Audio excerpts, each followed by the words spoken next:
I got a comment saying if all I'm going to have are Lego modular buildings in my city, there's no need to upload a video. We've already seen the same city 1,000 times. It started to make me think about my city and how I never intended it to be a bunch of the same Lego sets everyone else has just sitting on a table. And then I thought, what the Lego is this guy talking about?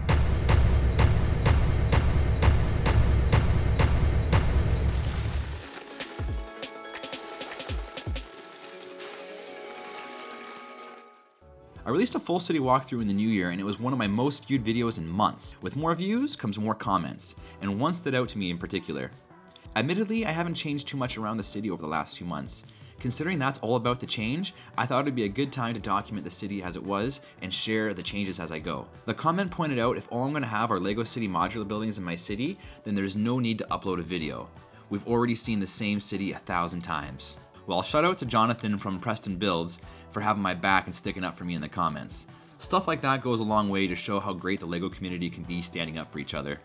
I try to avoid negativity and focus on positive, especially when I'm sharing things in public. In the end, I understood what the guy was trying to say, but it was poorly executed if it was supposed to be constructive criticism. Although, it started to make me think about my city and how I never intended it to be a bunch of the same sets everyone else has sitting on a table. And then I thought, what the Lego is this guy talking about? I have tons of custom sets and builds throughout the multi-level city, and in this video, I'm going to focus on all of them. The man has only one look, for Christ's sake! Doesn't anyone notice this? I feel like I'm taking crazy pills! What have you done, Derek? Nothing! You've got nothing! Nothing!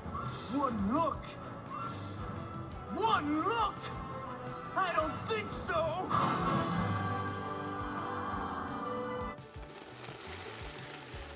We'll start off in one of the areas I'm most proud of, the beginning of our city in the mountain range. The build is topped off with one of my favorite BrickLink designer builds of all time, the Mountain View Observatory. I didn't design any of the sets in this area, however I did take the time to incorporate all the sets into one large build that starts out the mountain and ends in the subway system. I added the Lego store set 40305, a bank from set 60317. I took two of Lego set 6380 and expanded it in all directions, and I really like this cool section that spans over the road from one building to another. And all of this is sitting on top of a fake subway line. I forgot to mention that we have a train set from set 60335 built into the side of the mountain, an elevator that goes from the road all the way to the observatory level, and to help maintain all that weight for this build and elevation, I'm using IKEA boxes that are Lego brand. They fit in nicely with the Lego system and allow me to save on bricks. I'm really happy with how the mountain turned out. We even have a rail switch built in to allow the train to pass through the mountain or around the city. While we're here, the train track leaves the mountain and follows behind a bunch of modulars, but it's not just a track, it's a custom rockwork train track that flows behind the sets. Across the street is one of the larger sets in the city, our custom loft, that incorporates 4 different Lego sets on 4 different levels. Also with a custom record store at the bottom and working elevator. Did I mention the entire building lights up? This is a one-of-a-kind building that you won't find in any other city. It starts out with the Fab 5 loft, set 10291, then the office set 21336, followed by Seinfeld's apartment 21328 with an additional Newman's apartment. The building is topped off with a rooftop club using the BTS set 21339. This building was displayed alongside my friend's custom builds at Brick World Chicago. A little further down the street, we have the custom base to the Monster Fighter House.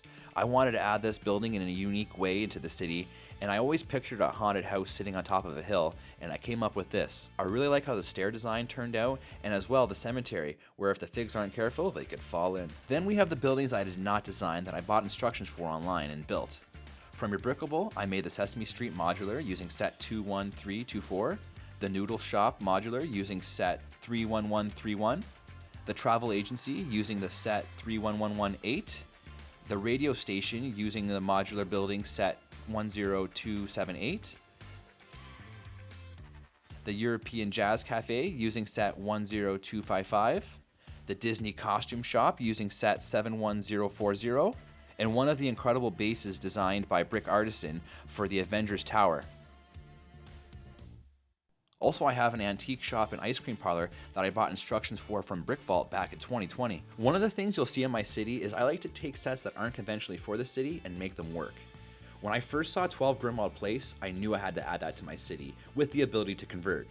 Using 2 of set 76408, I was able to use trial and error to basically build a shell of the building around the original working set.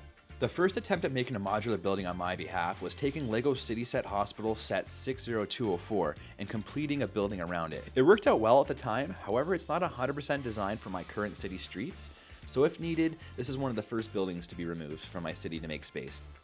The largest section and the most custom LEGO building in our LEGO city is our Ninjago Temple Sanctuary, where we took 4 Ninjago temples and completed each building 360 degrees around and placed them in a unique rock structure located around a large lagoon for dragon boat racing. There's a neat waterfall using 1x1 round tiles and mist using cloud pieces.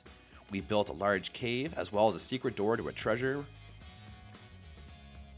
The entire build is lit up with flickering flames everywhere using Bevan's Bricks custom lighting. I think it looks fantastic positioned in the city behind all the Ninjago City modulars. Last but not least, our custom bridge, a build that I've been waiting to add to our city as soon as we finish the mountain area. This is a custom expansion of set 76057.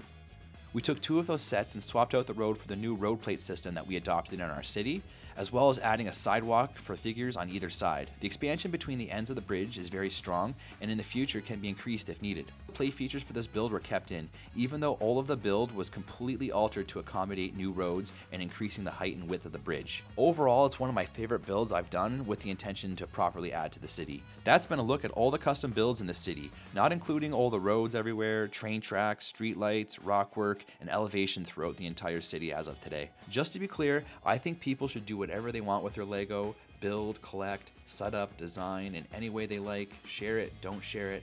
I believe that people who put out positivity out in the world will receive positivity back in the end.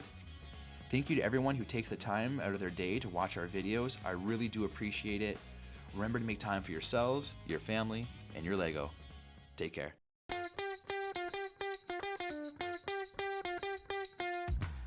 Make sure you like and subscribe so you can stay tuned for future videos on more custom builds like this market and train station being built under train tracks for Brick Cross Station.